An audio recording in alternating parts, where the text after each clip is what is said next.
Não sei se eu beirei a perfeição, mas assim, eu não posso também falar tão muito bem do meu trabalho que pega mal, né? Império foi uma novela que enfrentou problemas sérios, mas ela não teve erros, o tempo inteiro não teve. A Indomada também, Pedra sobre Pedra.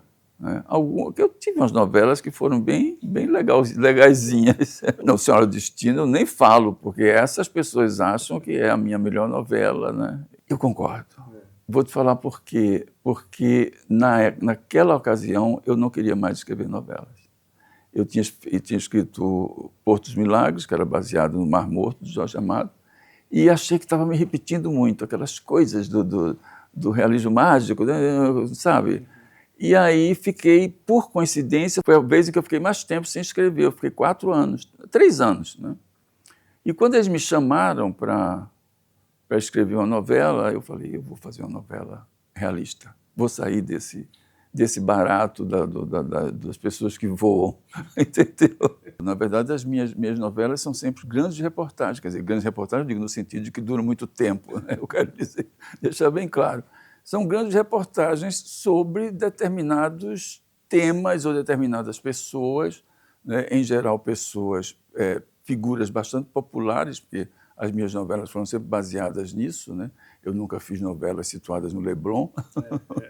Isso é o território do Manuel Carlos, que é um autor genial. Mas, assim, eu considero que são grandes reportagens e são fruto da minha experiência como jornalista. Não ousaria me comparar ao Gabriel Garcia Marques, mas eu tinha essa veia, né, que me levava para o jornalismo mágico. Era uma coisa muito engraçada, porque era sempre um desafio, que era fazer o público acreditar no que estava vendo. Né? Isso me encantava. Conseguir fazer isso era ótimo. De repente, as pessoas estavam falando do Cadeirudo, que era um personagem da Indomada, né? Como se fosse uma figura real. O Cadeirudo passava a existir. Da Janete tem esse meu lado mais popular. Né? Eu acho que a maior novela de todos os tempos foi Pecado Capital. Mas a primeira versão, porque eu também tenho esse problema. Novela é a primeira versão, se você fizer uma segunda, já é outra novela. Né? Então, para mim, a maior novela de todos os tempos no Brasil é Pecado Capital. E eu me deixei influenciar muito pela imaginação derramada da Janete. Né? Ela não tinha pudor. Em Tieta, pois é. Porque eles queriam... Na verdade, era mais o elenco que queria que aquilo continuasse como um seriado, como uma série. Né? Seria Tieta, parte 2. E o Paulo Biratã, que era o diretor, acho que nós éramos muito cúmplices, nós trabalhávamos assim muito. Ele um dia ligou para mim e falou assim, cara, eu não quero fazer isso, você quer? Eu falei, não, também não quero, a novela acabou, acabou. Ele disse, então dá um jeito. Né? E eu falei, o que eu faço? Né? Porque os atores estavam pressionando o Boni, essa coisa toda, queriam fazer a continuação da Tieta, e parecia que a coisa ia vingar.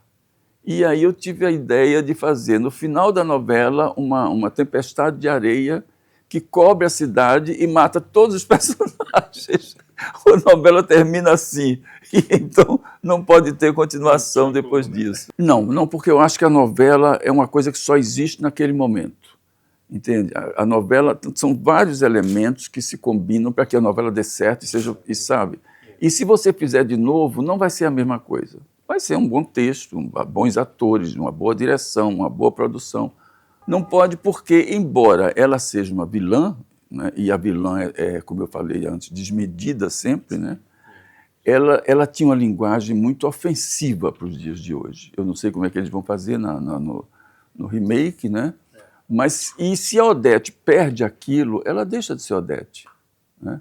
A Odete você aceita hoje, aquela mulher da década de 80, o final da década de 80, porque ela está lá na década de 80, ela não está falando aquilo nos dias de hoje. Mas aí já não tem mais aquela magia que tinha no original, entende? É sempre assim. Acho que alguns autores foram afastados antes do tempo, né? Ainda tinham muito o que dizer, né? E, ao mesmo tempo, não foi preparada uma nova geração de autores de novela, porque é uma coisa muito específica escrever novela, né?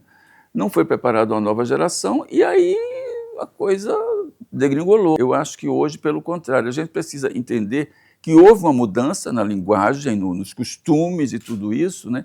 E perceber que é possível criar nessa nova realidade, né? E não ficar dizendo, mas eu não posso fazer isso, não posso fazer aquilo. sempre se pode fazer quando se sabe fazer. Não, eu acho que o que mudou não foi o streaming, o que mudou foi o TikTok, essas coisas. Eu acho que hoje em dia as pessoas estão sendo treinadas a ver coisas de 50 segundos e não um capítulo de 40 minutos de uma novela. Né? Isso é uma coisa que é muito grave, essa mudança, né? Porque as coisas começam a ser cada vez mais superficiais. Né? Eu li ontem uma notícia muito estranha dizendo que o SBT, né? O SBT, não sei muito bem se é masculino ou feminino, pois é, contratou 53 influencers para promover a imagem da emissora, né? Para falar bem, né, no caso, né? Falar bem, né? Eu fico muito preocupado com essas coisas, porque sabe, você fala bem quando merece que falem bem. Falam bem de você quando você merece, e não porque você está pagando, né? Entendeu? Enfim, são novos tempos. A parceria entre o diretor, o autor e os atores é essencial, entende? Quando você percebe que existe essa harmonia, aí a coisa funciona. Por exemplo, a Nazaré, da Senhora do Destino, que eu queria, na verdade, que fosse a Suzana e acabou sendo a Renata. Né? A Renata criou o personagem. Eu não posso dizer que eu sou o pai da Nazaré, porque a Renata, que é a mãe da Nazaré, ela tirou a Nazaré de dentro dela, né? E acrescentou coisas ao personagem que me deixavam pasmo, né? Os pequenos detalhes que ela... Né? Não, eu gosto muito do Adamastor, do Adamastor, né? Tem uma cena incrível que que ele era apaixonado pelo Carlão Batista, que, claro, era um canalha, né, que se aproveitava dele, né? E nunca deu a menor chance para ele. E tinha a cigana, que era a Luísa Tomé, que era também apaixonada pelo Carlão Batista. E quando o Carlão morre, estão os dois, a certa altura, sozinhos no velório, e a cigana diz assim, eu amava este homem. E aí o Adamastor lhe parece, você sabe o que é o amor? Aí faz um discurso sobre o amor dele, que ele nunca teve coragem de declarar para o cara, né? Era uma cena fantástica, e aquilo é uma novela, sei lá, de 1900 do século passado, né? Já era de uma ousadia essa cena, entende? Mas, assim, o personagem que eu gosto mais, por várias razões, é o personagem do Zé Maia Império, né? Que é o homem casado com filhos, que é secretamente gay, né?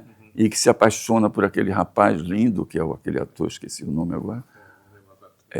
E o sofrimento daquele homem, porque ele não tem coragem de se declarar. Eu tive muito cuidado com as pessoas, né? Porque a maioria quer dizer, nas duas primeiras fases do livro, né?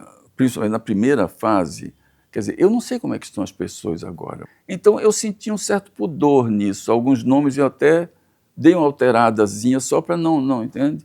Mas eu me preocupei muito com isso, sim. Porque é a minha história, não é a história das pessoas, né?